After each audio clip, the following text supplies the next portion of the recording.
Sanjeev sir educational में आपका स्वागत है।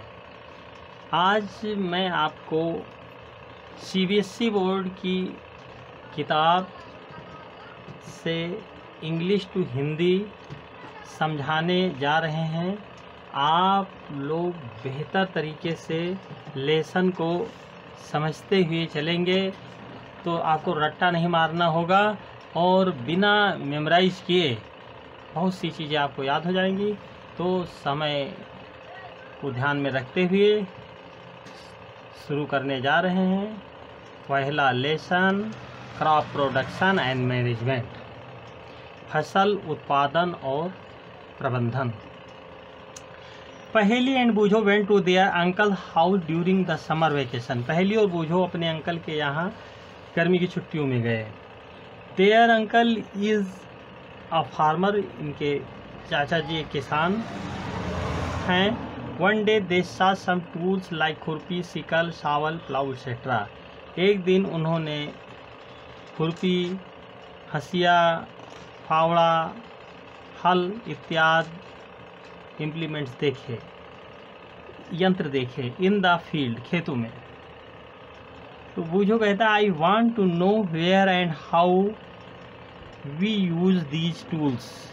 मैं जानना चाहता हूँ कि कैसे इन यंत्रों का प्रयोग हम करते हैं। You have learn that all living organism require food. आपने पढ़ा है कि सभी जीवित प्राणियों को भोजन की आवश्यकता होती है। Plants can make their food themselves. पौधे अपने भोजन का निर्माण स्वयं कर लेते हैं।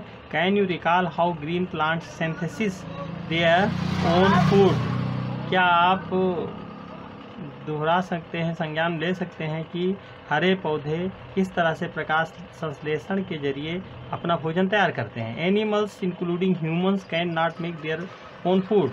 लेकिन जानवर, इसमें मनुष्य भी सम्मिलित है, अपना भोजन नहीं बना सकते। पका तो सकते हैं, बना नहीं सकते। So where do animal get their food from. इस तरह से ये जानवर लोग अपने भोजन को कहाँ से प्राप्त करते हैं। But first all why do we have to eat food. सबसे पहले परंतु हम ये जानना चाहते हैं, देखते हैं कि हम भोजन क्यों करते हैं। You already know that the energy from food is utilized by organisms for carrying out their various body functions such as digestion, respiration and exertion. आपने पहले से आपको विदित है कि ऊर्जा हमें भोजन से प्राप्त होती है और उसका उपयोग हमारे अंदरूनी अंग करते हैं। उनको विभिन्न तरह के जो शारीरिक क्रियाकलाप होते हैं, जैसे कि आपका भोजन का पाचन, रिस्पायरेशन, श्वसन एंड एग्जर्शन और उसको बहिर्गमन, ये सब कार्य होते हैं। We get our food from plants or animals or both. हम अपना भोजन या तो पौधों से या जानवर या दोनों से प्राप्त करते हैं। Since we all need food, how can we provide food to a large number of people in our country. जब हमें since we all need food, हम सभी को भोजन की आवश्यकता होती है, तो how can we provide food to a large number of people. तो हम इतने अधिक लोगों को अपने देश में कैसे भोजन प्रोवाइड करा पाते हैं, उपलब्ध करा पाते हैं। ये बूझो कहता है। तो सहेली कहती है food has to be produced on a large scale. बहुतायत मात्रा में हमारे यहाँ अनाज पैदा, उसका उत्पादन भी होता है। In order to provide food for a large population, regular production, proper management and distribution of food is necessary. इतनी बड़ी मात्रा में जनसंख्या को भोजन प्रदान करना, उपलब्ध कराने के लिए नियमित रूप से उत्पादन का होना जरूरी है। उसका रखरखाव, उचित रखरखाव और वितरण, भोजन का वितरण भी आवश्यक है। अब एग्रीकल्चर प्रैक्टिसेस, कृषि आधारित कार्य। क्या आप जानते हैं till 10,000 BC people were nomadic. 10,000 ईसा मसीह के जन्म के 10,000 वर्ष पूर्व लोग जंगली थे, आदिवासी थे, आदिमानव थे। They were wandering in group from place to place in search of food and shelter. वे समूह बनाकर एक स्थान से दूसरे स्थान पर भोजन और शरण की तलाश में घूमते रहते थे। They ate raw fruits and vegetables and started hunting for animal for food. वो कच्चे फल खाते थे और सब्जियों को, कच्चे फलों को खाते थे, और उन्होंने बाद में शुरू किया शिकार करना जानवरों का भोजन के लिए। लेटर बाद में they could cultivate land and produce rice, wheat and other food crops.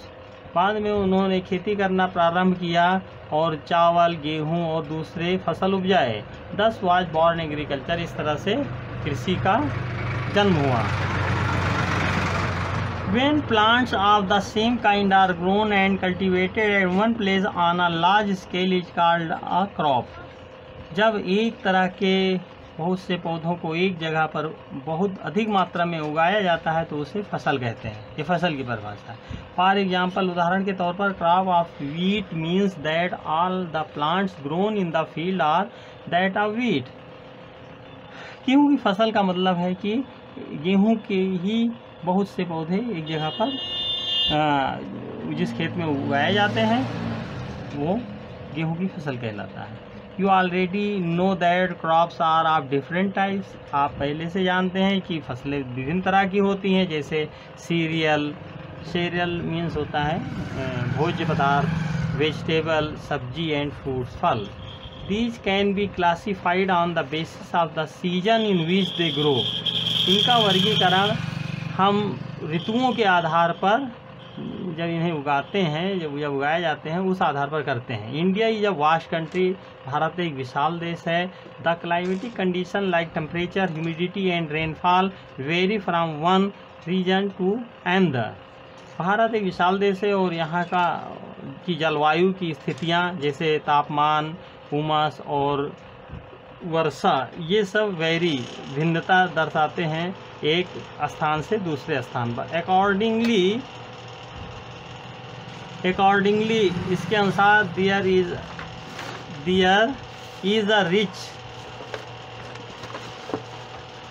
A rich variety of crops. विभिन्न तरह की फसलें होती हैं। Grown in different part of country, और देश के विभिन्न स्थानों पर इन्हें उगाया जाता है। Despite this diversity two broad cropping pattern can be identified. These are, जिसमें दो मेन भिन्नता है फसल के पैटर्न में जिन्हें चिन्हित किया गया है। ये हैं खरीफ क्रॉप्स, खरीफ की फसल।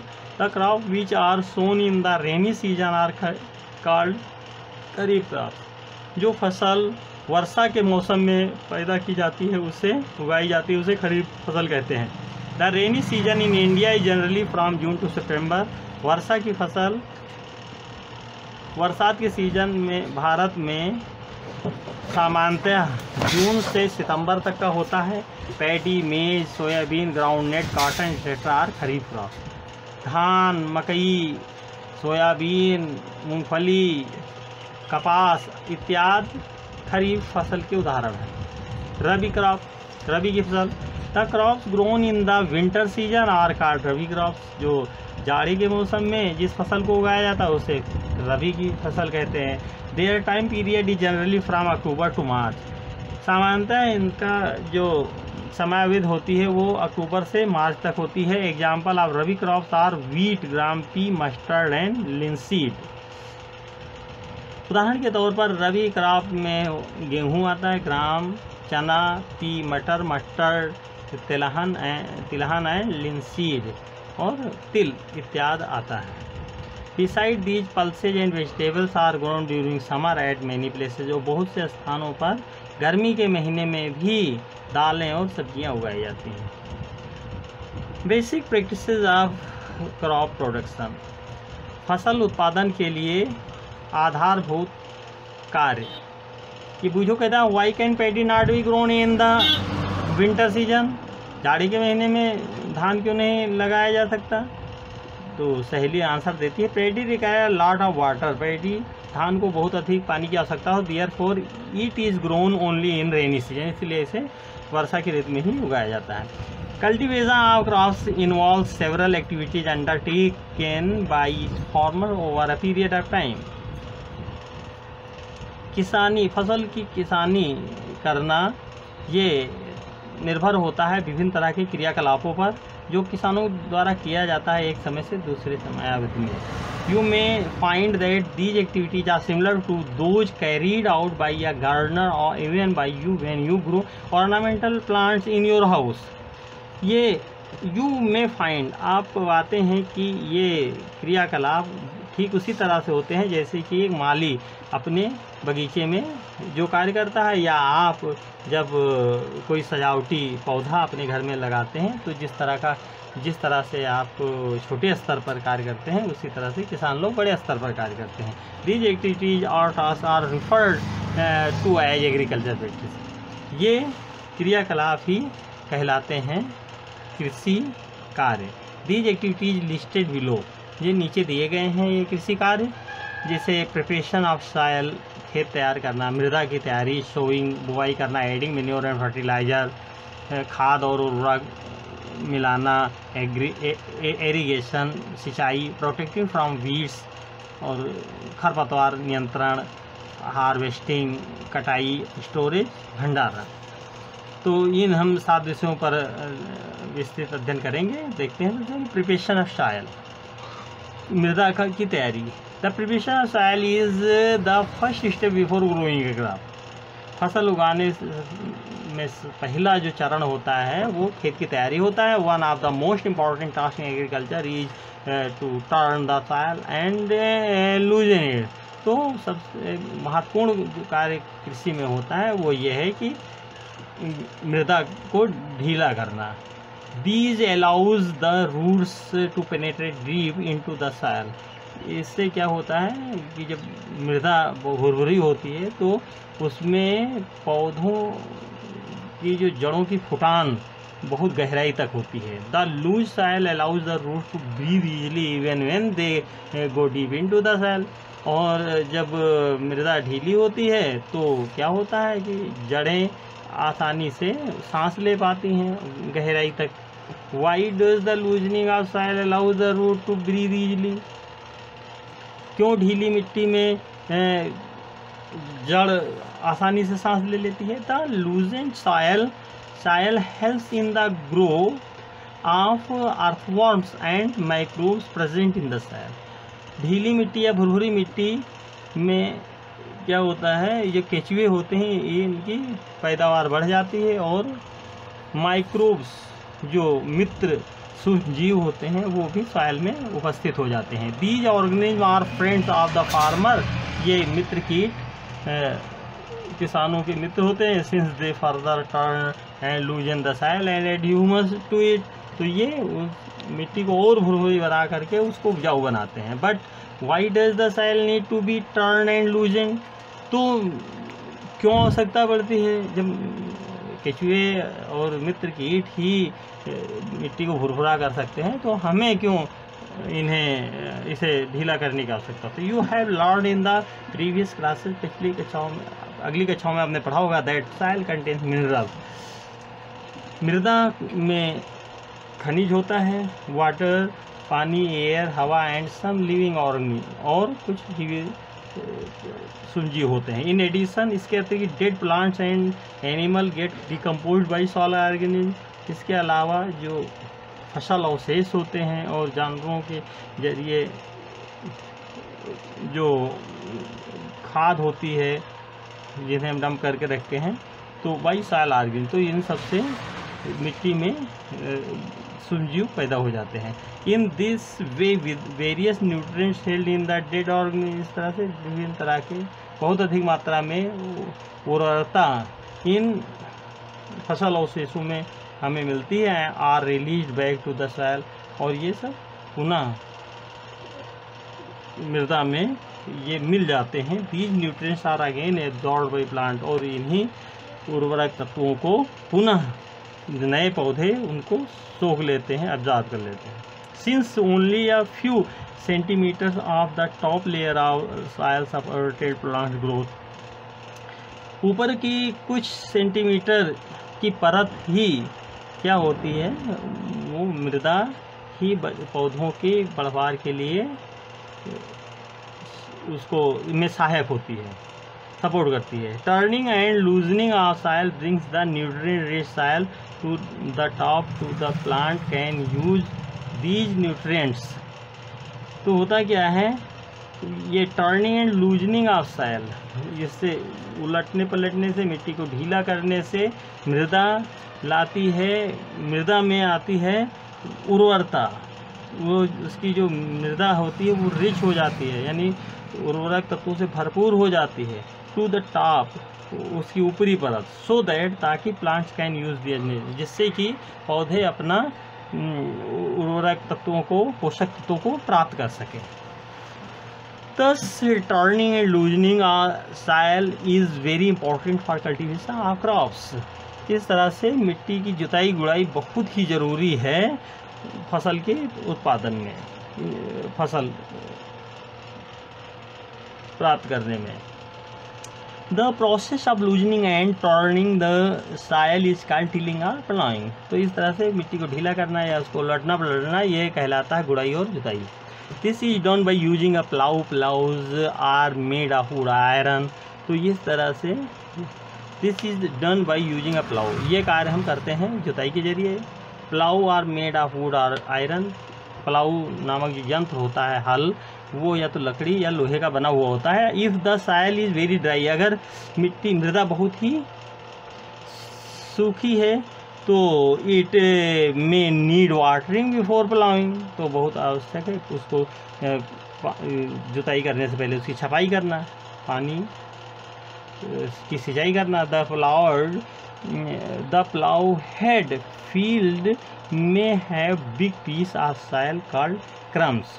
और जब खेत की जुताई की जाती है, जुता हुआ खेत में बड़े बड़े ढेले होते हैं जिन्हें क्रम्स कहते हैं, मिट्टी के बड़े बड़े टुकड़े ढेले कहलाते हैं। It is necessary to break these crumbs with a plank, तो बहुत ज़रूरी है कि सरावन की सहायता से, पाटे की सहायता से उसको ढेले को फोड़ा जाए, उसको बराबर किया जाए मृदा को। The field is levelled for sowing as well as for irrigation purpose. और खेत का बराबर समतल होना बहुत ज़रूरी है खेत की बुआई और सिंचाई दोनों के उद्देश्य से। The levelling of the soil is done with the help of a leveller. तो समतलक की यंत्र की सहायता से खेत को क्या किया जाता है, उसकी मिट्टी को बराबर किया जाता है। Sometimes manure is added to the soil before tilling. कभी कभी खाद भी डाला, कभी कभार खाद भी डालते हैं खेतों में जुताई करने से पहले। This helps the in proper mixing of manure with soil. This helps in proper mixing of manure with the soil. तो जब खेत जुताई के पहले जब हम खाद छोड़ देंगे तो उससे क्या होगा, ये सहायक होता है कि खेत में खाद कायदे से मिल जाती है। The soil is watered before sowing. और बुआई से पहले खेत में नमी बनी रहे, इसके लिए उसकी सिंचाई की जाती है। अब दूसरा है एग्रीकल्चरल इम्प्लीमेंट। एग्रीकल्चरल इम्प्लीमेंट, अब एग्रीकल्चरल इम्प्लीमेंट्स मीन्स हुआ कृषि यंत्र। Before sowing the seed it is necessary to break soil to the size of grain to get better yield. तो बीज बोने से पहले ये आवश्यक है कि भूमि को खूब भुरभुरा, मृदा को खूब भुरभुरा कर लिया जाए, बिल्कुल अनाज के दाने के बराबर मिट्टी बिल्कुल मुलायम हो जाए, धूल धूसरित हो जाए। This is done with the help of various tool. इसके लिए हम विभिन्न तरह के यंत्रों का प्रयोग करते हैं। The main tool use for this purpose और द प्लाऊ। इसमें मुख्य औजार जो होता है यंत्र, वो होता है हल, हो, पलटा हल एंड कल्टीवेटर, और ट्रैक्टर से चलने वाला कल्टीवेटर तिनफरवा होता है। तो इन यंत्रों के बारे में जानते हैं। Plough this is being used since ancient time for tilling the soil. प्राचीन ज़माने से हल का प्रयोग किया जाता है। तो adding fertiliser to the crop, फसलों उर्वरक को क्रॉप में, फसल में मिलाने का काम। रिमूविंग द वीड्स, और खरपतवार को का नियंत्रण हटाना, उनको उन्मूलन, स्क्रैपिंग सॉइल इटरेटरा, और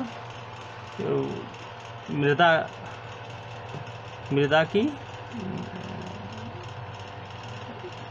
का management. This implement is made of would and is drawn by a pair of bulls. तो इस कार्य के लिए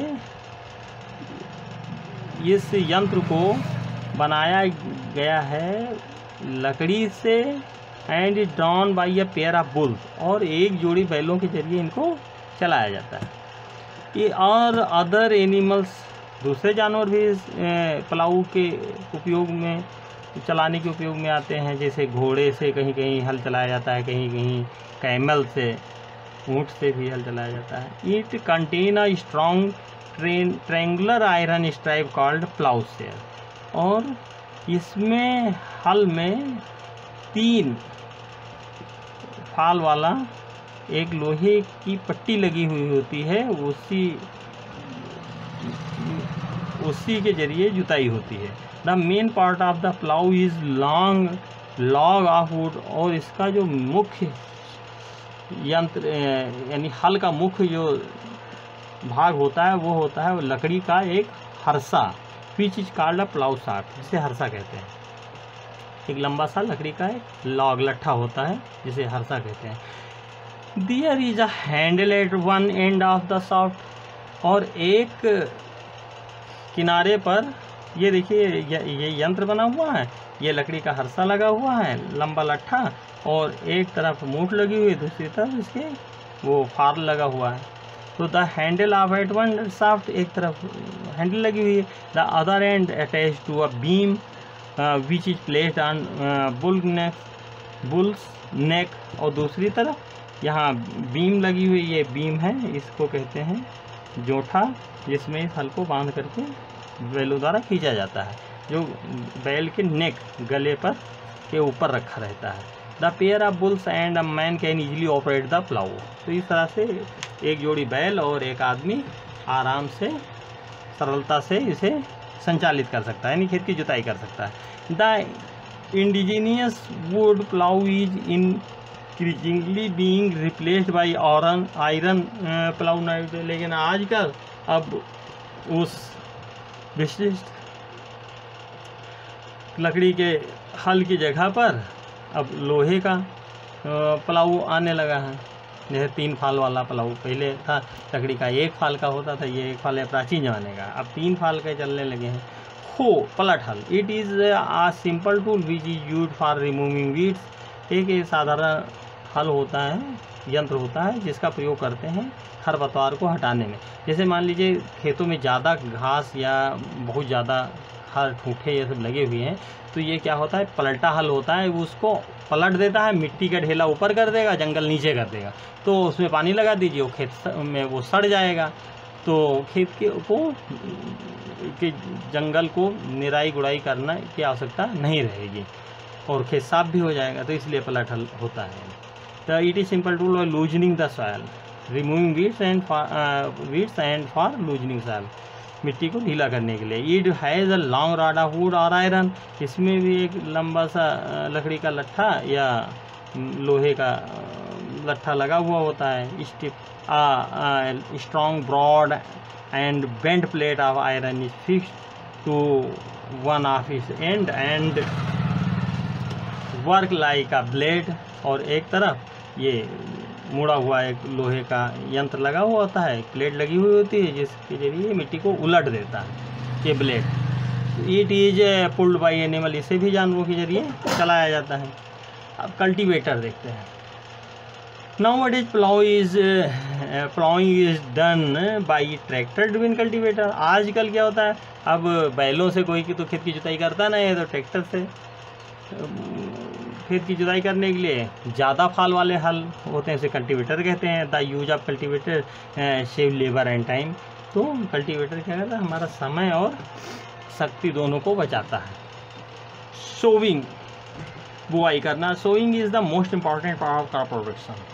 फसल उत्पादन में ये बीज बुआई बहुत ही महत्वपूर्ण एक अंग है। Before sowing good quality seeds are selected, बोने से पहले अच्छी नस्ल के फसलों बीजों का चुनाव करते हैं। Good quality seeds are clean and healthy seeds are good variety. जो अच्छे गुण वाले बीज होते हैं वो साफ होते हैं, स्वस्थ बीज होते हैं और अच्छी वैरायटी के होते हैं। Farmers prefer to use seeds which give a high yield, जो ज़्यादा जिसमें अंकुरण हो ऐसे बीजों का चुनाव करते हैं किसान लोग। अब पहले कहते one day I some my mother put some gram seed in a vessel and pour some water on them. After a few minutes some seeds started to float on top. I wonder why some seeds float on water. एक दिन पहेली ने देखा कि उसकी mummy ने कुछ चने के बीज एक बर्तन में छोड़े और उसके बाद उसमें पानी उड़ेल दिया, पानी से उसे भर दिया। कुछ देर बाद, कुछ मिनट बाद उसमें कुछ बीज ऊपर की सतह में तैरने लगे। मुझे बड़ा ही आश्चर्य हुआ कि कुछ बीज इस तरह से क्यों तैरने लगे। तो take a beaker and fill half of it with water, तो एक बीकर लीजिए और आधा उससे पानी भर दीजिए। Put a handful of wheat seed, और गेहूं के कुछ दाने उसमें छोड़िए। स्टेबल, उसको कायदे से हिला दीजिए। वेट फॉर सम टाइम, और कुछ समय के लिए इंतजार करिए। तो क्या आप देखेंगे और this seed which float on water, क्या कुछ बीज पानी पर की सतह पर तैरे। Would those be lighter or heavier than those which sink, जो बीज बीकर में डूब गए उनकी अपेक्षा जो तैर गए वो हल्के थे या भारी थे, इस चीज़ को पता लगे। Why would they be lighter, अच्छा वो तैरे हल्के थे तो क्यों हल्के थे। Damage seed become hollow and are thus lighter, तो जो खराब बीज होते हैं वो भीतर से खोखले हो जाते हैं, इस तरह से वो हल्के हो जाते हैं। Therefore they float on water, इसलिए वो पानी की सतह पर तैरने लगते हैं। This is a good method for separating good healthy seed from the damaged one, ये बहुत बढ़िया तरीका है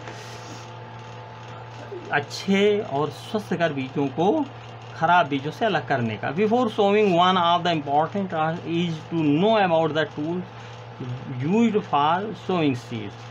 अब बुआई करने से पहले महत्वपूर्ण कार्य ये है कि हमें ये देखना कि कुछ यंत्र का भी प्रयोग करते हैं हम बुआई के लिए, जो आप फिगर 1-2 में देख रहे हैं। ट्रेडिशनल टूल्स, कुछ पारंपरिक यंत्र होते हैं। The tool used traditionally for sowing seed is shaped like a funnel. कुप्पी के आकार के कुछ पारंपरिक यंत्र होते हैं जिनका हम बुआई में प्रयोग करते हैं। The seeds are filled into the funnel, और ये बीज उस कुप्पी में भर देते हैं। Pass down through 2 or 3 pipes having sharp end, और जहाँ हल्का फाल होता है वहाँ पर इसकी नलिकाएँ लगी होती हैं और ये बीज एक एक करके उसमें गिरा करता है और हल जलता है और साथ साथ बुआई हो जाती है, और फिर फाल के द्वारा उठाई हुई मिट्टी से वो बीज ढक जाते हैं। बीज and pierce into the soil and place seed there, तो वो जो हल्का फाल होता है वो मिट्टी को जब चीरता चलता है तो उसी में वो बीज गिर जाता है और इस तरह से उसमें बंद हो जाता है। Seed drill, nowadays the seed drill, आप फिगर 1-2 में देख रहे हैं कि ये इस तरह से सीड ड्रिल का उपयोग किया जाता है। कल्टीवेटर सीड ड्रिल बना होता है, सबकी पाइप यहाँ लगी होती हैं और उसी में ये बीज गिरता चला जाता है जो ट्रैक्टर के जरिए चलता है। This tool shows the seeds uniformly eight proper distance and depth, तो एक समान तरीके से और एक समान गहराई में ये बीज गिरता चला जाता है। It ensures that seeds get covered by the soil after sowing, और ये बिल्कुल निश्चित कर लेना जरूर रहता है। It ensures that seeds get covered by the soil after sowing, तो ये बिल्कुल पक्का कर लिया जाता है या जांच कर ली जाती है कि जो फसल की बुआई की गई है ये बीज की, वो कहीं खुला तो नहीं हुआ है, मृदा में बंद है, कहीं खुला तो नहीं है। अगर खुला होगा बीज या मृदा के ऊपर पड़ा हुआ होगा, दिस प्रिवेंट डैमेज काट बाई बर्ड, तो जान लीजिए चिड़िया उसको चुग जाएंगी तो नुकसान हो जाएगा। भाई जब बीज ही नहीं रहेगा वहाँ पर तो क्या होगा। Showing by using a seed drill saves time and labour, तो इसलिए सीड ड्रिल का प्रयोग किया। जैसे पारंपरिक तौर से ऐसे ही बुआई कर देते हैं, फिर जुताई कर देते हैं, लेकिन उस बीज में ही चिड़िया खा जाती हैं। तो अच्छा, सीड ड्रिल के जरिए जब बुआई की जाती है तो क्या होता है, एक एक बीज अंदर ही गिरता चला जाता है जुताई के समय, और वो ढकता चला जाता है, उसके बाद उसमें पटा लगा दिया जाता है।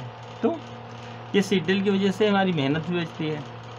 तो बुझो कहता है there is a nursery near my school, मेरे स्कूल के पास तो एक नर्सरी है। I found that little plants were kept in small bag, तो वहाँ पर तो छोटे छोटे प्लास्टिक के बैग में बीजों को बुआई की जाती है। Why they are kept like this, वो ऐसा उसे क्यों रखते हैं करते हैं। तो पहले कहते हैं seed of few plants such as paddy are first grown in nursery, धान जैसी फसलों के लिए सबसे पहले उनकी नर्सरी बनाई जाती है, यानी बीज को एक जगह पर ही बोया जाता है, उसके बाद में उखाड़ करके उसे अलग अलग प्लांट किया जाता है। दे ग्रो इनटू प्लांटलेट्स, जो छोटे छोटे पौधे होते हैं, they are transplant in the field mainly, और फिर उनको एक एक करके अलग बैठवाया जाता है मजदूरों के जरिए। Some forest plants are and flowering plant also grown in the nursery, और कुछ जंगली पौधे या फूलों से संबंधित जो पौधे होते हैं उनको नर्सरी के अंतर्गत ही बोया जाता है। तो वो नर्सरी इसलिए करते हैं जिससे कि बीज महंगे होते हैं तो वो डैमेज ना हो, और अच्छी मृदा, अच्छा वातावरण, अच्छा रख रखाव उनको एक जगह मिल जाता है। नहीं तो पूरे खेत में उनको वही सुविधा देनी पड़ेगी। Appropriate distance between the seed is important to avoid overcrowding plants। और सबसे ज़रूरी है कि निश्चित दूरी होनी चाहिए पौधे से पौधे के बीज से बीज के बीच में, और वो ओवर क्राउडिंग ऑफ प्लांट्स, पौधे बहुत ज़्यादा इकट्ठे ना होने पाए, पौधों में भीड़ लग जाए, नहीं तो बिया अगर इकट्ठा हो जाएगा तो पौधे इकट्ठा हो जाएंगे, जम जाएंगे, तो उनमें निश्चित दूरी नहीं रह जाएगी। तो क्या समस्या है कि this allows plant to get sufficient sunlight, nutrients and water from the soil. तो निश्चित दूरी होगी तभी तो पौधों को पर्याप्त मात्रा में सूर्य का प्रकाश, उपजाऊपन, पोषक तत्व और पानी मृदा को मिल पाएगा। Sometimes a fewer plants have to be removed to prevent overcrowding। कभी कभी कुछ पौधे have to be removed to prevent overcrowding। अगर मान लीजिए कहीं ज़्यादा पौधे उग भी आए तो उनको हम अलग कर देते, उखाड़ लेते हैं कि पर्याप्त दूरी बनी रहे। एडिंग मैन्योर एंड फर्टिलाइजर, और खाद तथा उर्वरक को मिलाना, खाद अंतर है। The substances which are added to the soil in the form of nutrients for the healthy growth of plants are called manure and fertilizer। वो तत्व जो हम मिलाते हैं मृदा में पोषण के लिए, जिससे कि हमारे पौधे स्वस्थ उनका बढ़ाव हो, वो कहलाता है, ऐसे तत्व कहलाते हैं खाद या उर्वरक। ऐसा healthy crop growing in a farm, हमने एक बहुत ही उपजाऊ फसल देखी एक खेत में, इन द नेबरिंग फार्म, और पड़ोस के खेत में देखा था। प्लांट वेयर वीक, कमजोर पौधों वाला खेत देखा। Why do some plants grow better than others, कैसे एक पौधे से दूसरे पौधे में, एक फसल से दूसरे फसल में इतना अंतर कैसे आ गया, ये बूझो सोचता है। Soil supplies minerals, nutrients to the crop। मृदा, soil supplies minerals, nutrients to the crop। फसल को मृदा पहुंचाती है उर्वरक, पोषक तत्व और खनिज। These nutrients are essential for the growth of plants। ये उर्वरक तत्व आवश्यक अंग हैं पौधों की बढ़वार के लिए। इन सर्टेन एरियाज, कुछ निश्चित भूभाग में, farmers grow crop after crop in the same field, फसल के ऊपर फसल, किसान लोग उगाते चले जाते हैं। The field is never left uncultivated और फॉलो, और खेत को वो खाली नहीं छोड़ते हैं। Imagine what happens to the nutrients, कल्पना करिए कि पोषक तत्वों का क्या होता है।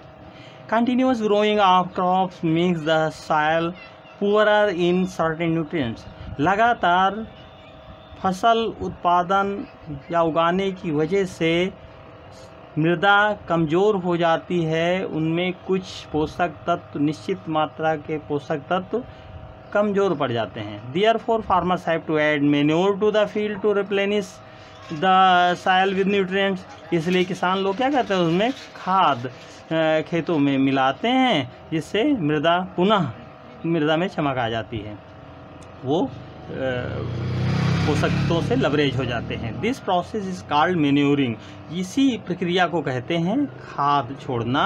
Improper or insufficient manuring result in weak plants, अनुचित या कम अपर्याप्त मात्रा में खाद छोड़ने का परिणाम होता है कि पौधे कमज़ोर हो जाते हैं। Manure is an organic substance obtained from the decomposition of plant और एनिमल वेस्टेज, खाद एक जैविक तत्व होता है जो प्राप्त होता है हमें पौधों और जानवरों के अवशेष मतलब गोबरों को इकट्ठा करने से। Farmers dump plants and animal wastage in pits at open places and allow it to decompose, किसान लोग फसल अवशेष और जानवरों के गोबर को गड्ढे में या खुली जगह पर इकट्ठा कर देते हैं। The decomposition is caused by some microorganism, और उस इकट्ठे होने की वजह से उसमें कुछ सूक्ष्म जीव उत्पन्न हो जाते हैं। The decomposed matter is used as organic manure, और वही इकट्ठा ये सब्सटेंस गोबर और खाद जब माइक्रो ऑर्गेनिज्म के जरिए सूक्ष्मजीवों के जरिए बन जाते हैं तो वो जो खाद भुरभुरा मटेरियल मिलता है उसे ही जैविक खाद कहते हैं। You have already learn about vermi compost further class, आपने पहले ही पढ़ा होगा वर्मी कंपोस्ट केचुए की खाद के बारे में अगली क्लासों में, पहले की क्लासों में। अब ये तो प्रयोग है किस तरीके से हुआ है, अभी हम चलते हैं direct. Did all the plants in all the glasses grow at the same pace, ABC 3 glass इन्होंने लिए, उसमें एक तरह के बीज रखे, लेकिन उसमें क्या किया इन्होंने, खाद किसी में कम, किसी में ज़्यादा, किसी में दूसरे तरीके की रखा, तो हुआ क्या, उससे किसी में पौधे बड़े निकले, किसी में छोटे निकले। इसी का ऑब्जर्वेशन अभी आप पढ़ेंगे। Did all the plants in all the glasses grow at the same pace, क्या सभी ग्लास के सभी पौधे एक रफ्तार से बढ़े। Which glass showed better growth a plant, किस ग्लास के पौधे अच्छे उनकी बढ़वार हुई। In which glass was the growth faster, और किस ग्लास का ग्रोथ सबसे अच्छा रहा। Fertiliser are chemical substances which are rich in a particular nutrient, जो उर्वरक होता है जिसमें रासायनिक तत्व होते हैं वे किसी विशिष्ट पोषक तत्वों से भरपूर होते हैं। How are these different from manure, ये किस तरह से फर्टिलाइज क्या कहते हैं मैन्योर मीन्स जैविक खाद से अलग है। Fertilisers are produce in factories, उर्वरक कहाँ उत्पन्न होते हैं, कारखानों में। सम एग्जाम्पल्स ऑफ फर्टिलाइजर्स, कुछ उर्वरक के उदाहरण हैं जैसे urea, ammonium sulphate, sulphur, phosphate, potash, NPK, nitrogen, phosphorus and potassium, ये सब DAP, यूरिया और सोडियम, कैल्शियम, ये सब सारी चीज़ें उर्वरक का सिस्टम है। The use of fertiliser has help farmer to get better yield of crops such as wheat, paddy and maize, गेहूँ, धान, मक्का जैसे फसलों के बढ़िया पैदावार उपज के लिए फार्मर लोग निर्भर रहते हैं इन उर्वरकों के प्रयोग पर। उपयोग के लिए। But excessive use of fertiliser है made the soil less fertile, लेकिन बहुत अधिक मात्रा में अगर उर्वरक का प्रयोग किया जाए तो मृदा कमज़ोर हो जाती है और कम उपजाऊपन आ जाता है। Fertilisers have also become a source of water pollution. उर्वरकों के प्रयोग का कारण है वाटर पोल्यूशन। जल प्रदूषण का स्रोत होता है फर्टिलाइजर का अधिक प्रयोग करना, उर्वरकों का अधिक प्रयोग। Therefore in order to maintain the fertility of the soil, इसलिए खेत की उर्वरता बनी रहे, मेंटेन रहे, इसलिए we have to substitute fertiliser by organic manure.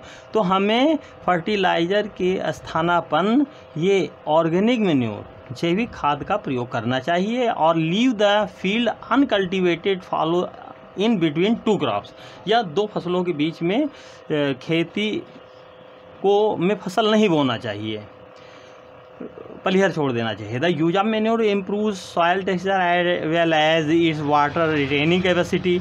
और मैन्योर जैविक खाद का प्रयोग करने से हमारी मृदा की क्षमता बढ़ती है, as well as water retaining capacity, और जल भंडारण की क्षमता भी बढ़ती है। It replaces the soil with all the nutrients, और इस तरह से सभी तरह के पोषक तत्व मृदा में पर्याप्त मात्रा में आ जाता, उससे भरपूर हो जाता है। Another method of replacing the soil with nutrients is through crop rotation. दूसरी तरह से मृदा की उर्वरता बनी रहे, ये इसका दूसरा जो मेथड है, सिद्धांत है, वो ये है कि क्रॉप का रोटेशन होना चाहिए। मीन्स जो फसल है उसमें जैसे ये फसल चक्रण को अपनाना चाहिए, अल्टरनेटली एक के बाद एक विकल्प के तौर पर। Earlier farmer in northern India use to grow legumes as fodder in one season and weed in the next season.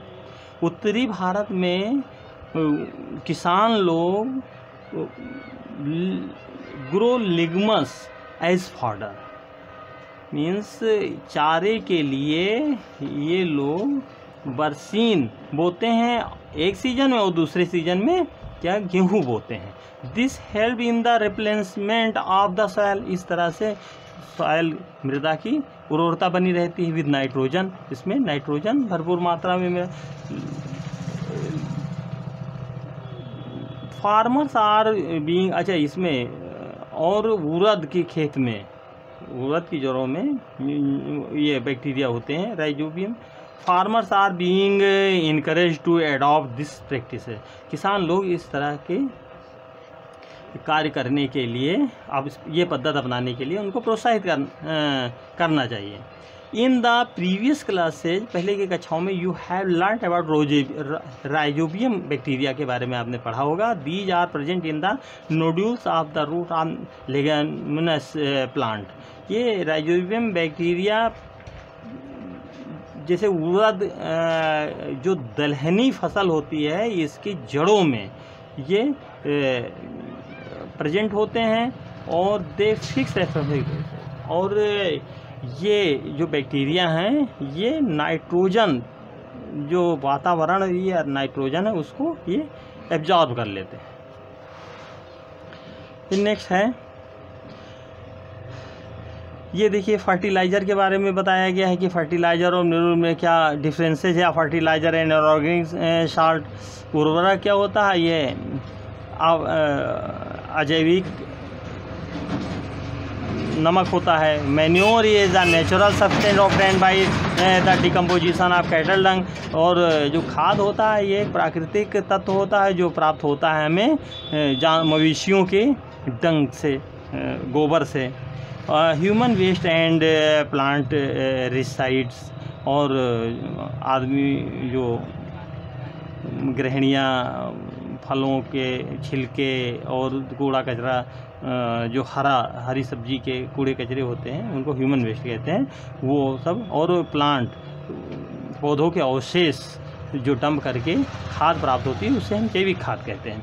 अब fertiliser is prepared in factories, उर्वरक कारखानों में बनाया जाता है। Manure can be provided in the field, ये खेतों में बनाया जाता है। Fertiliser done not provide any humus to the soil, fertiliser से हमारे खेतों में भुरभुरापन कतई नहीं आता है, उसमें सूक्ष्मजीव उत्पन्न नहीं होते हैं। Manure provide lot to the soil, लेकिन मैन्योर की वजह से केचुए और सूक्ष्मजैविक तत्व मित्र किसान मित्र कीट उसमें उत्पन्न हो जाते हैं। Fertilisers are very rich in plant nutrients, और फर्टिलाइजर्स जो होते हैं उर्वरक उसमें प्लांट को उर्वरक पोषकता पहुंचाने में बहुत ही सहायक होते हैं, तुरंत उसमें उस कमी को पूरा कर देते हैं। जैसे नाइट्रोजन, फास्फोरस और पोटेशियम NPK की तुरंत भरपाई करते हैं। Manure is relatively less rich in plant nutrients, लेकिन मैन्योर थोड़ा स्लो काम करता है, लेकिन पूरा मृदा की क्षमता को बरकरार रखता है।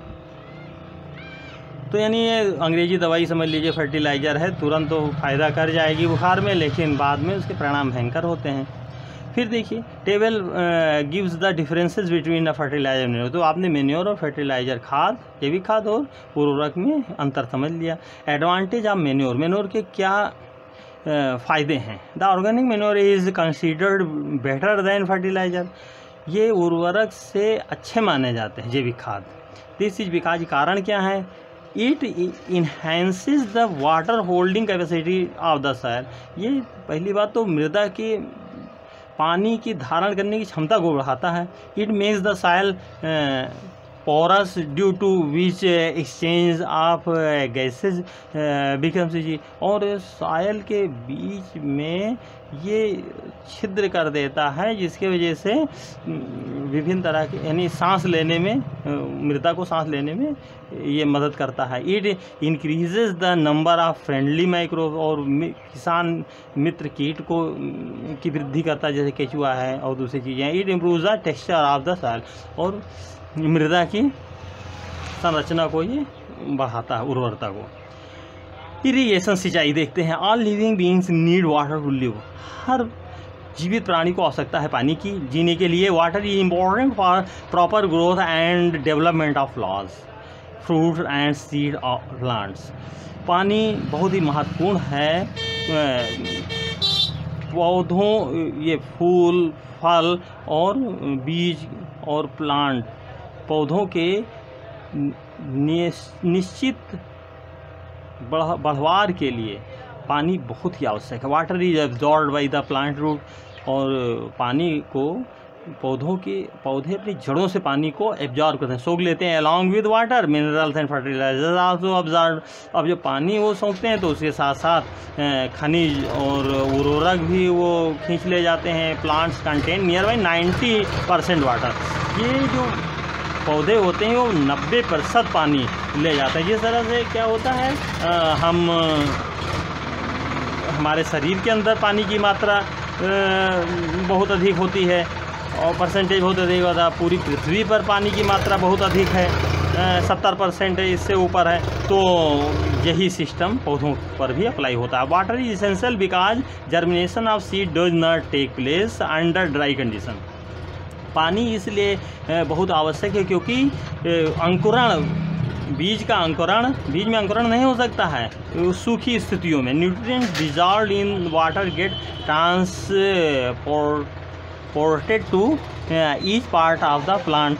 तो ये जो पोषक तत्व होते हैं ये पानी की वजह से पूरे पौधे के हर भाग में समाहित हो जाते हैं। Water also protects the crop from both Frost and hot air current. अच्छा, और बहुत अधिक गर्मी या बहुत अधिक फ्रॉस्ट मीन्स होता है जब पाला गिरता है, उसको कहते हैं। दोनों कंडीशन में, स्थितियों में पानी पौधे की रक्षा करता है। To maintain the moisture of the soil for healthy crop growth, और ये मृदा में नमी को भी बनाए रखता है जिससे कि फसल की बढ़वार एक हेल्दी वे में हो, स्वस्थ तरीके से हो। Field have to be water regularly, तो इसके लिए आवश्यक है कि खेत में नियमित रूप से पानी लगा करें। The supply of water to crop at different interval is called irrigation. तो ये जो पानी की सप्लाई है पानी पहुंचाना फसल के खेतों में नियमित समय पर नियमित अंतराल में, ये कहलाता है इरिगेशन, मतलब सिंचाई।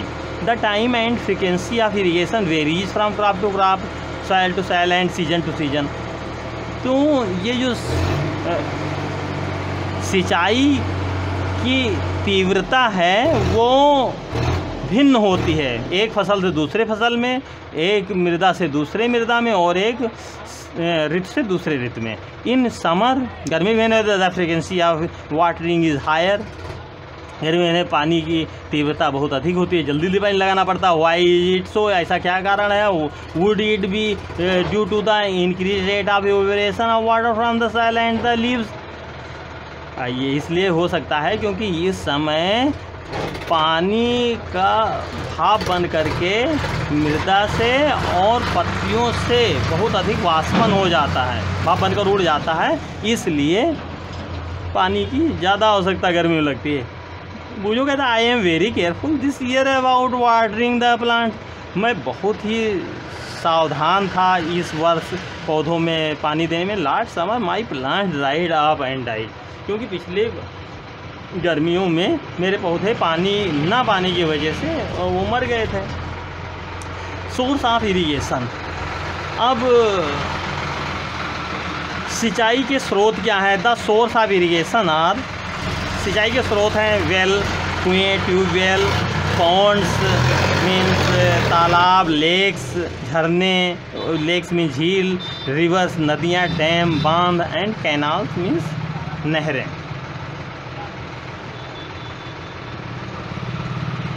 फिर देखिए ट्रेडिशनल मेथड ऑफ इरिगेशन, सिंचाई का पारंपरिक सिद्धांत क्या था? The water available in wells, lake and canals is lifted up by different method in different region for taking to the fields.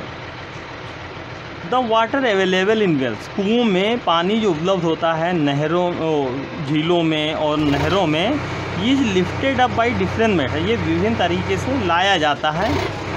The different reason, विभिन्न क्षेत्रों में, for taking it to the field, खेतों तक लाने के लिए विभिन्न तरीके अपनाए जाते हैं। कैटल और human labour is used in these method, इस सिद्धांत में मवेशियों को और आदमी की ताकत को उसमें इस्तेमाल किया जाता है। So these methods are cheaper, इसलिए ये मेथड सिद्धांत बहुत ही तरीके बहुत ही सस्ते होते हैं, बट लेस इफिशिएंट, बहुत कम अच्छे होते हैं।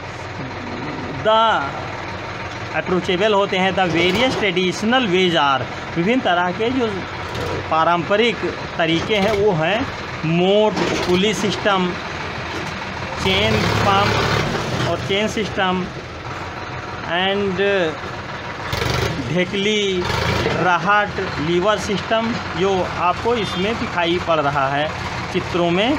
पंप्स आर कॉमनली यूज और lifting for lifting water, pumping set होते हैं सामान्यतः पानी को खींच कर निकालने के लिए काम आते हैं। Diesel, biogas, electricity and solar energy use to run these pump. तो इसमें ये पंप को चलाने के लिए इसमें जो ऊर्जा इस्तेमाल होती है वो होती है इलेक्ट्रिसिटी की, बिजली की, गैस सिस्टम की, बायोगैस मतलब जैविक गैस की, और डीजल की।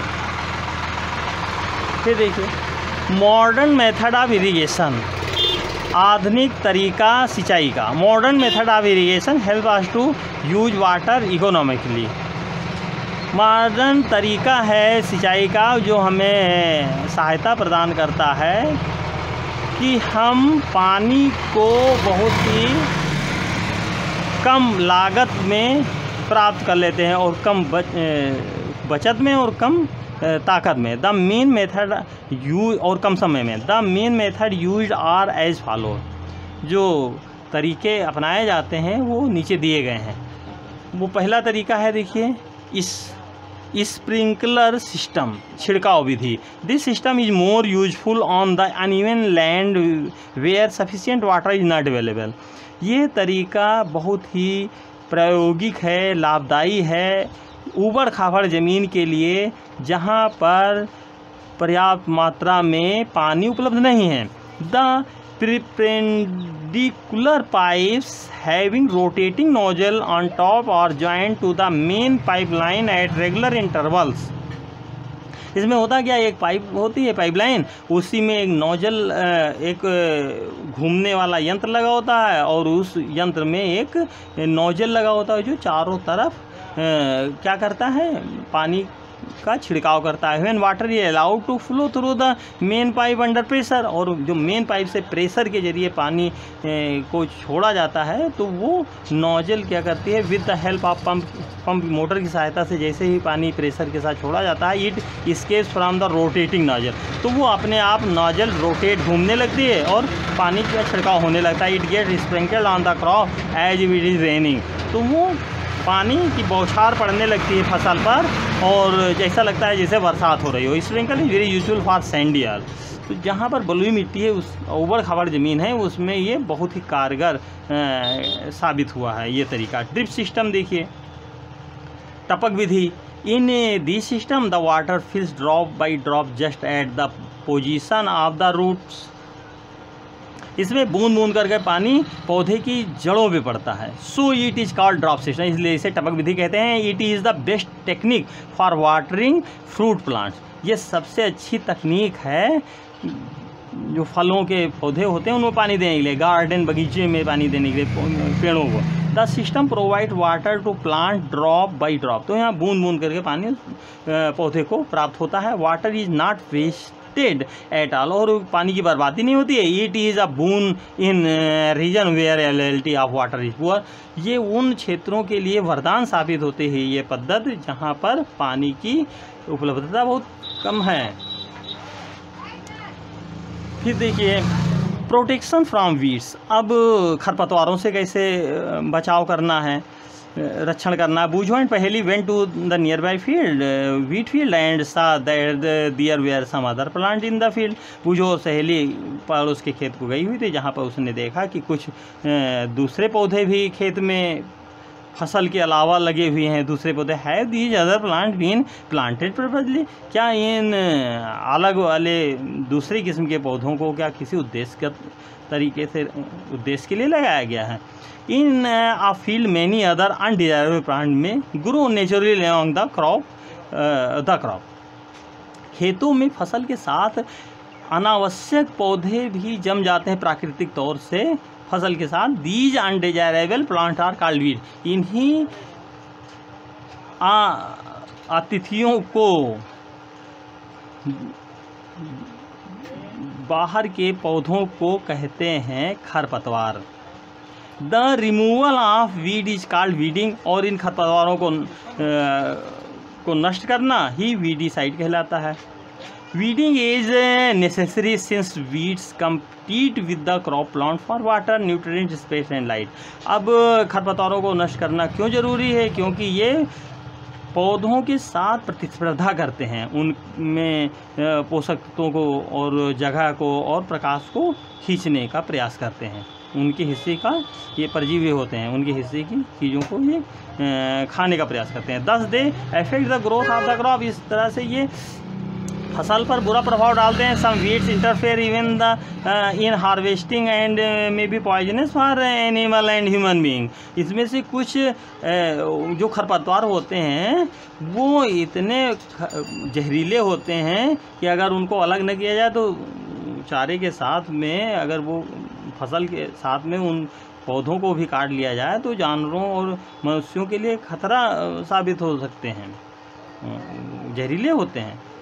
तो फिर farmers adopt many ways to remove weeds and control their growth, तो किसान लोग विभिन्न तरह के तरीके अपनाते हैं खरपतवारों को अलग करने के लिए, उन पर नियंत्रण पाने के लिए, उनकी बढ़वार को रोकने। Tilling before showing the crops help in uprooting and killing of weeds, खेतों की गुड़ाई करके खरपतवारों को नष्ट करने में उनको सहायता मिलती है, उसको उखाड़ के और उनको नष्ट करके। विच में then dry up and get mixed with soil. और जब उनको उखाड़ दिया जाता है, उनकी गुड़ाई कर दी जाती है, तो ये खरपतवार वहीं सूख जाते हैं और मृदा में मिल जाते हैं। The best time for the removal of weed before they produce flower and seeds. और इन खरपतवारों को नष्ट करने का सबसे बढ़िया समय तब होता है जब वो उनमें फूल न बनने पाए और फल ना आने पाए। The manual removal include physical removal of weed by uprooting और cutting them close to the ground from time to time. और समय समय पर मजदूर लगा करके, शारीरिक तौर से भी लोगों को लगा करके निराई गुड़ाई करके ये इनको हटाया जाता है। This is done with the help of खुरपी। खुरपी की सहायता से निराई होती है। सीड ड्रिल की सहायता से निराई होती है। Is also use to uproot weed. इस तरह से खरपतवारों को जड़ों से उखाड़ दिया जाता है। जुताई होने पर वो अपने आप उखड़ जाते हैं। Weeds are also controlled by using certain chemicals called weedicide. अब खरपतवार नाशक भी विभिन्न तरह के हैं जिनसे इनका पर नियंत्रण पाया जाता है, जैसे 2,4-D है। These are spread in the field to kill the weeds.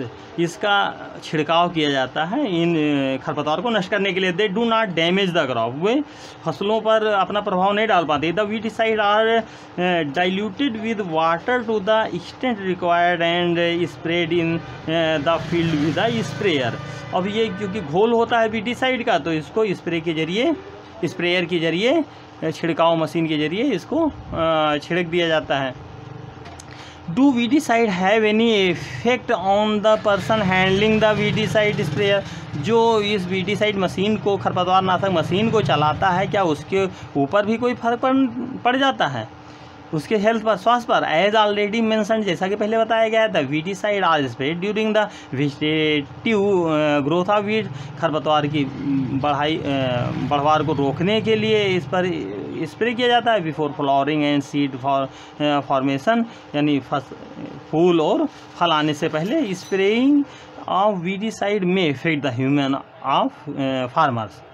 तो भाई नुकसान तो पहुंचाता ही है किसान के स्वास्थ्य पर जो फसल पर छिड़काव करता है। So they should use these chemicals very carefully. इसलिए उनको इन रासायनिकों का प्रयोग बहुत सावधानीपूर्वक करना चाहिए। They should cover their nose and mouth with a piece of cloth during spraying of these chemicals.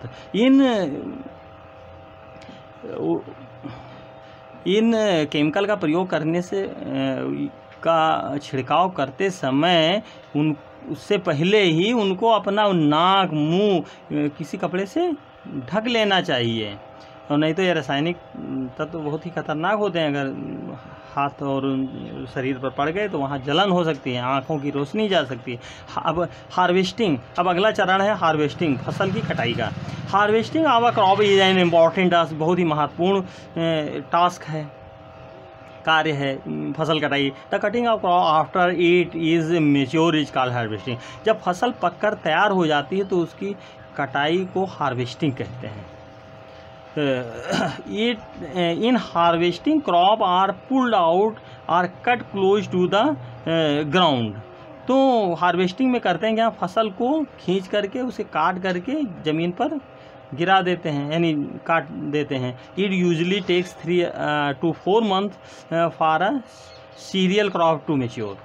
किसी भी खाद्यान्न की फसल को परिपक्व होने में 3 से 4 महीने लग जाते हैं। Harvesting in our country is either done mainly by sickle, या तो हंसिया की सहायता से कटाई की जाती है फसल की, और बाई मशीन कॉल्ड हार्वेस्टर, या हार्वेस्टर के जरिए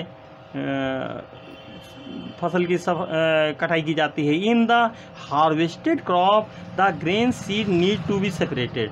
तो जो हार्वेस्टर के जरिए, ट्रैक्टर के जरिए, हार्वेस्टर के जरिए जो फसल की कटाई की जाती है उसको, या हंसिये के जरिए जो फसल की कटाई की जाती है उसको भूसे से या उसके पौधे के अवशेष से अनाज को अलग करने के लिए क्या करते हैं, फ्रॉम द चाफ, एक वो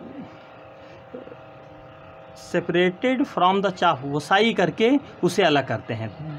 this process is called threshing. तो इससे कहते हैं थ्रेसरिंग कराना, यानी फसल अवशेष को थ्रेसर में लगा करके उसको महीन भूसा बनाया जाता है और अनाज भूसा अलग हो जाता है। थ्रेसर क्या करता है और अनाज को अलग कर देता है। This is carried out with the help of a machine called combine which is in fact a combined harvester and thresher. तो कंबाइन मशीन जो होती है वो थ्रेसर और कटिंग वाली मशीन, हार्वेस्टर, दोनों उसमें लगे होते हैं, इसलिए वो कंबाइन होता है और इस तरह से उसको फसल और भूसे को अलग करते हैं। After harvesting sometimes stuffs are left in the field. और जब फसल की कटाई हो जाती है तो कभी कभी जो उसकी ठूंठ है वो खेतों में रह जाते हैं फसलों से। Which are burned by farmer, जो किसान उनको जला देते हैं। पहली इज वरीड, इससे पहली बहुत ही दुखी है। She knows that it causes pollution, वो जानती है कि ये प्रदूषण का कारण है। इट में also catch fire and damage the crop lying in the field. इससे क्या होता है, फसल भी बर्बाद हो सकती है। अगर पड़ोस में कहीं खेत में फसल लगी हुई है या कटी पड़ी है और आपने अपने खेत के अवशेष जला दिए और कहीं हवा तेज चल गई तो क्या होगा, वो उनकी फसल को भी नुकसान हो जाएगा। Farmers with small holdings of land do the separation of grain and chop by winnowing. अब जो किसान छोटे खेत वाले काश्तकार वाले किसान होते हैं वो अपने भूसे और दाने को अलग करने के लिए ओसाई वाले मेथड को अपनाते हैं। You have already studied in earlier classes, पहले की क्लास में आपने पढ़ा होगा कि किस तरह से वो ओसाई का काम करते हैं। फिर देखिए हार्वेस्ट फेस्टिवल। अब फसल कटने पर मेले लगते हैं। After 3 or 4 months of hard work there comes the day of the harvest. 3-4 महीने की कठिन मेहनत के बाद जा कर के वो दिन आता है जब फसल की कटाई होती है।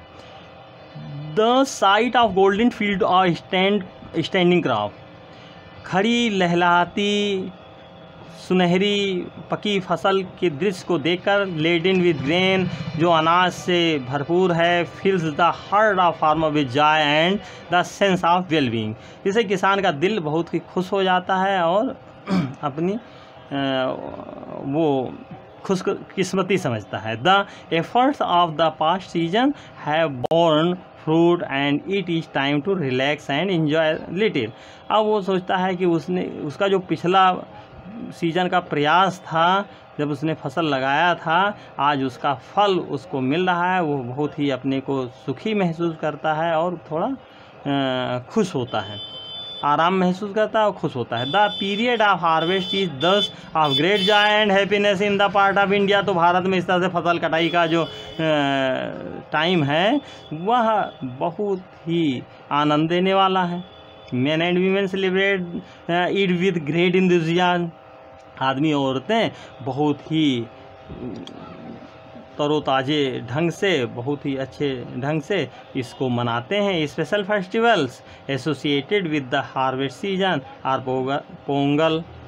तो फेस्टिवल जो हार्वेस्ट सीजन में ऋतु में फसल तैयारी के ऋतु में होते हैं वो है पोंगल है, बैसाखी, होली, दिवाली, नवान्या एंड बिहू। ये अलग अलग प्रदेशों में अलग अलग त्यौहार हैं। स्टोरेज, अब लास्ट जो मेन चीज़ है, देखिए फसल के कितने चरण के बाद में अब फसल जब तैयार हुई तो उसका रखरखाव, भंडारण अगर सही ढंग से नहीं होगा तो सारी मेहनत व्यर्थ हो जाएगी। इसलिए उसका भंडारण बहुत ही ज़रूरी है, इसको आपको समझना चाहिए। Storage of produce is an important task. ये भंडारण एक महत्वपूर्ण कार्य है। If the crop grain are to be kept for longer time, अगर लंबे समय तक आपको रखना है फसल बीज को, अनाज को, they should be safe from moisture, तो उसको नमी से, कीड़े, इंसेक्ट से, कीड़ों से, घुन है जैसे रैट्स, चूहों से एंड माइक्रो ऑर्गेनिज्म और सूक्ष्म जीवों से सुरक्षित रखना होगा। The fresh crop has more moisture, और जो ताज़ी फसल होती है वो अधिक नमी उसमें लिए हुए होती है, बहुत सूखी नहीं होती, नमीदार होती है। If freshly harvested grain seeds are stored without drying, बिना सुखाए अगर आपने ताज़ा ताज़ा कटी फसल के अनाज को भंडारण कर दिया कहीं, दे मे गेट स्पॉइल्ड और अटैक्ड बाय ऑर्गेनिज्म, तो वो क्या हो जाएगी, ख़राब हो जाएगी, आपका अनाज ख़राब हो जाएगा या उसमें सूक्ष्मजीव उत्पन्न हो जाएंगे, लूजनिंग दियर जर्मिनेशन कैपेसिटी, और उसकी अंकुरण की क्षमता खत्म हो जाएगी। हेंस बिफोर स्टोरिंग देम, तो इसलिए जब उनका भंडारण करो उसके पहले the grain are properly dried in sun to reduce the moisture in them, तो सूर्य की प्रकाश में, धूप में उसको कायदे से सुखा लो, तब जाके उसकी नमी जब रिड्यूस कम हो जाए, ख़त्म हो जाए, तब उसका भंडारण करो। This prevent the attack by insect pest, तो इस तरह से दिस प्रिवेंट्स, इस तरह से आप सूक्ष्मजीवों, कीटाणुओं, पिशुओं से आप क्या होंगे, उनके आक्रमण से अपनी फसल को, अपने अनाज को बचा लेंगे, बैक्टीरिया से बचा लेंगे, फंगी से बचा लेंगे, फंगस बीमारी होती है। फार्मर्स स्टोर, तो ऐसा मैं grand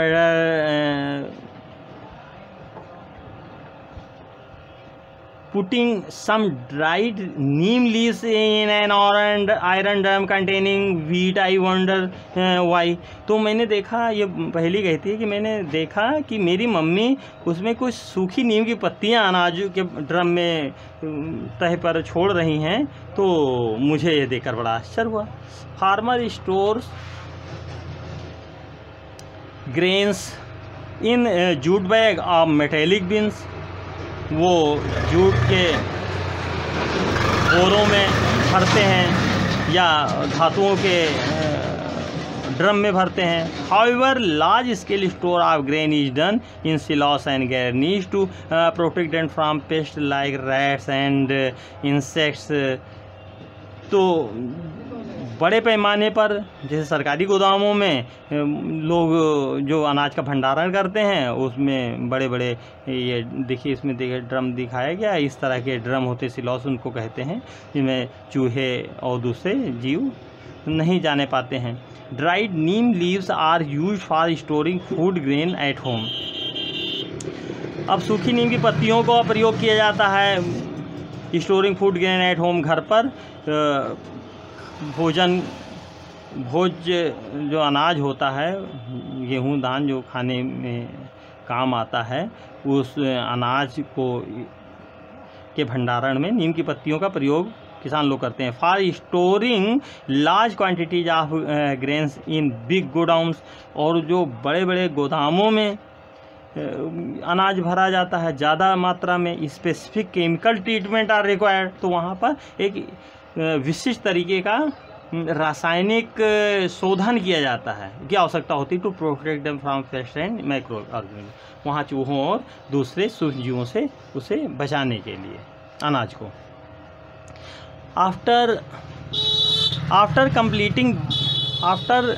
completing this table you must have seen that like plants, animals also provide us with different kind of food।